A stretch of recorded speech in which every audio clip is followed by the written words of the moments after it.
Hello, my name is Peter Parfitt. Welcome to the new Brit workshop. You may recall I'd had an old Electrobecum planar thicknesser for about 20 years. And when it came time to replace it, the machine I actually wanted was just a bit beyond my price range.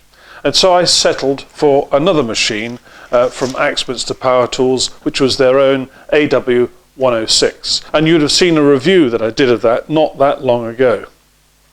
Well, Axminster saw my review and they knew that the most thumbed page in my catalogue was not the page where their planar thicknesser was, it was over the page where the slightly more expensive Jet planar thicknesser was, the Jet 260. And they said to me, look, we're so pleased with that review you did, we're going to let you trade up at a bit of a discount. And so I thought long and hard about it, and I've done it. And I've now spent the extra money, and I've now got the Jet machine that I wanted all along. And in this video, I'm going to tell you all about setting it up and what I think of it. Right, so this is the Jet JPT 260 planar thicknesser. And this is what you get out of the box. It is a 16 amp machine in the United Kingdom, and so it has a special connector. Now, getting a 16 amp supply put in a workshop, pretty easy.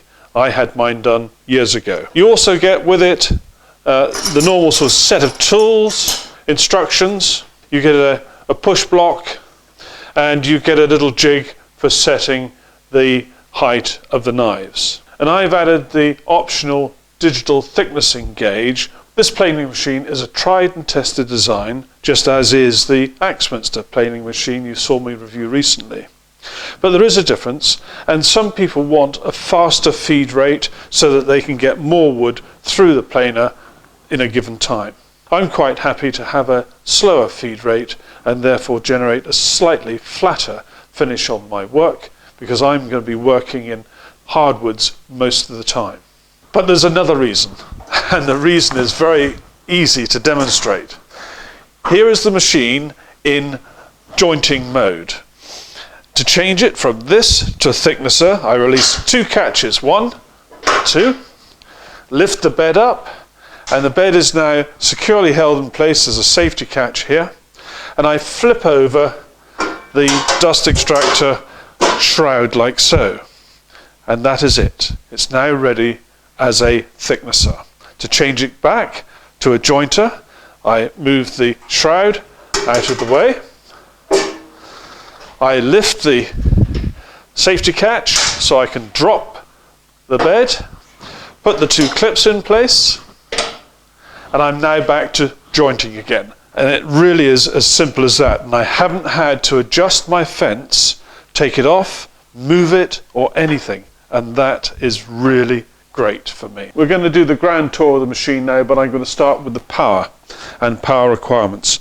Its input socket is here, and they supply a special lead which has the standard 16 amp connector on the other end. Now, although the machine is only drawing about 10 amps, it has to be plugged into a 16 amp supply. I can only imagine that's because of a large startup current. Not sure. So there's the power, and here we have the on-off button, on, off, and there's an emergency override. Hit that, it stays off, and then you have to twist it to release that again. We'll now look at those controls which are relevant to the machine when it's set up as a jointer, as it is now. First of all, of course, you still have the on-off switches, which are still the same ones. You then have these two catches which hold the bed in place.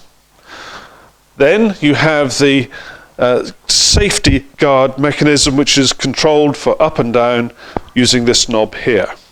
The actual safety guard itself can be controlled for position using that knob. At this end, we have a depth of cut adjustment. There's a locking knob here, and there's an adjustment lever there. And when you've got the depth of cut you want, you lock it off like so. We now have the rear fence. This is made of aluminium.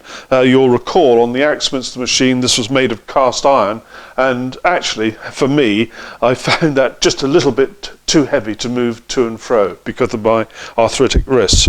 This aluminium one hardly needs any movement at all. One obviously needs to check that it's square. Now adjustments are on this side. There are a pair of tightening knobs here, which when you loosen those, this fence can move to and fro if you wish to alter the angle.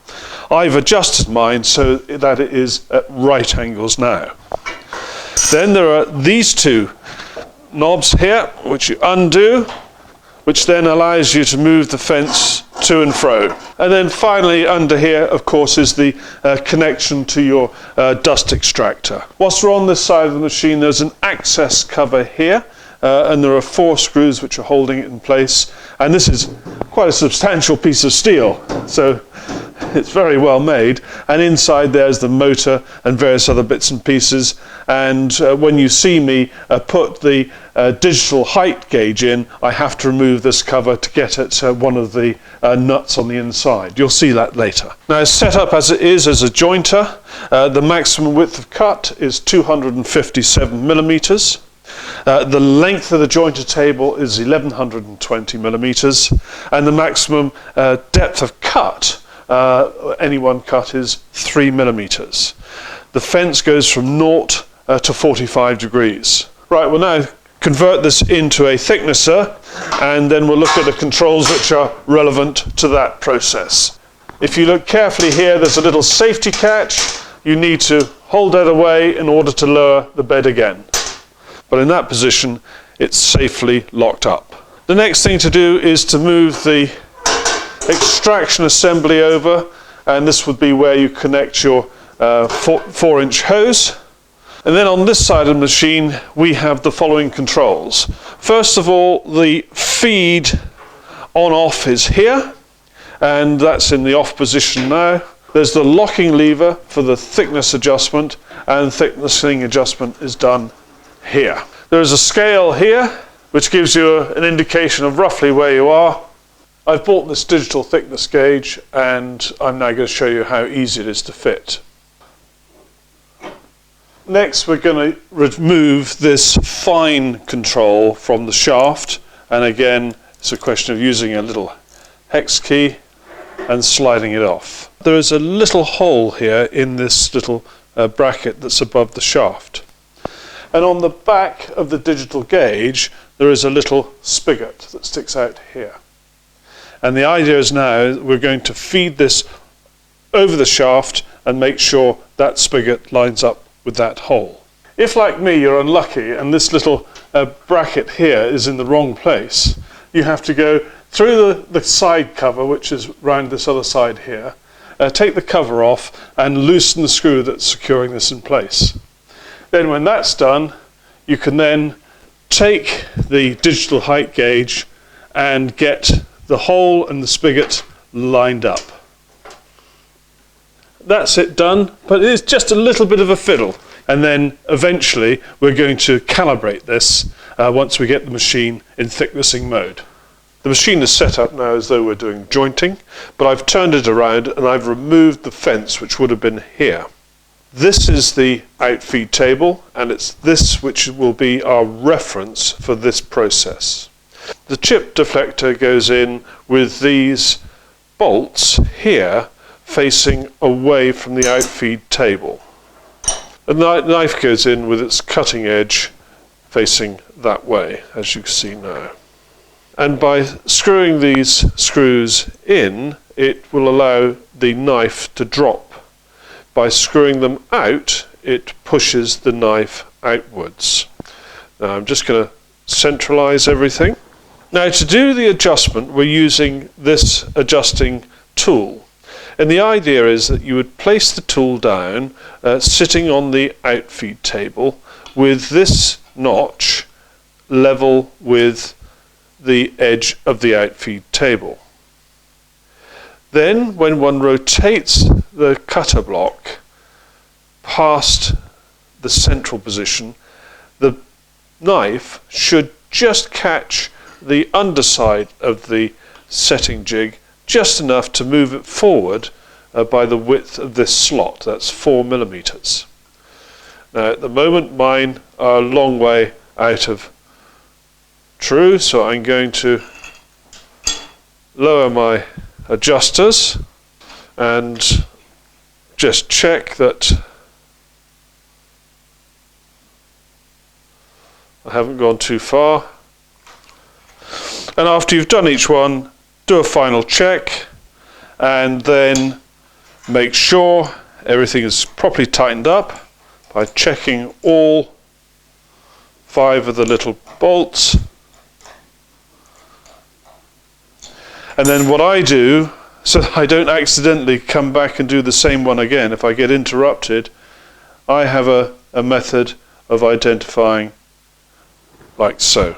So that's my first one done, and I then continue and do the other 2. And when you've done all 3, you can put everything back together. Now it's time to run the machine for the first time. I'm actually going to do it without ear defenders on because I want to listen to it running for about 30 seconds to make sure there's no silly noises. That's perfectly okay, actually surprisingly quiet. I'm now going to take a fairly substantial piece of oak.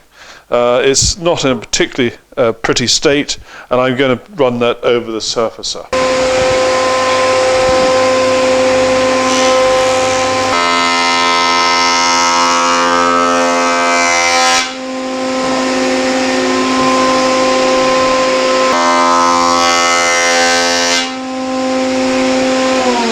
And there we are, that's not bad for a start.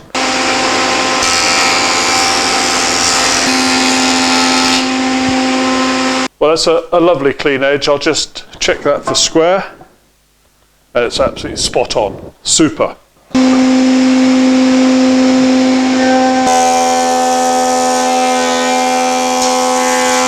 Well, I'm nearly there, and you can see that this is making a lovely job of this piece of wood.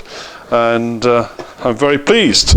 Excellent results, and the finish on here is absolutely smack on. It's brilliant.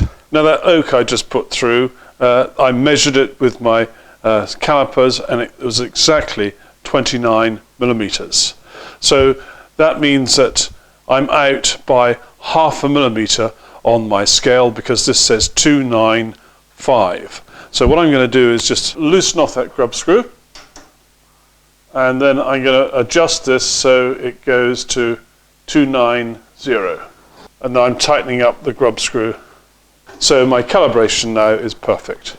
Well, 4 and a bit weeks ago, I never dreamed I'd be standing here in the workshop with this beautiful Jet planer, the one that's on my really well thumbed page in the catalogue. Now the AW106 planer I reviewed before is a delightful machine. It's lovely and I stand by my review.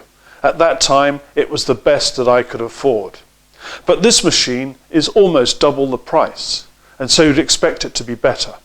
Now what I particularly like about this machine is the fact you can change it from being a jointer into a planer thicknesser all in one go without having to remove the fence, to alter any adjustments that you've made and so on. And it's a very quick operation. It is also a very quiet machine as planers go, but I particularly like the fact that it has a relatively slow feed rate, because in everything I do, particularly when I'm making my very small boxes, I really do like to get as good a finish from the planer that I can. And having that slow feed rate and a relatively fast rotation of the knives means that I'm getting a pretty fine finish at the very outset. So there we go. Can I fault it? Well, I've looked hard to try and give you something to help you get some balance, but I really can't find anything that I don't like about it.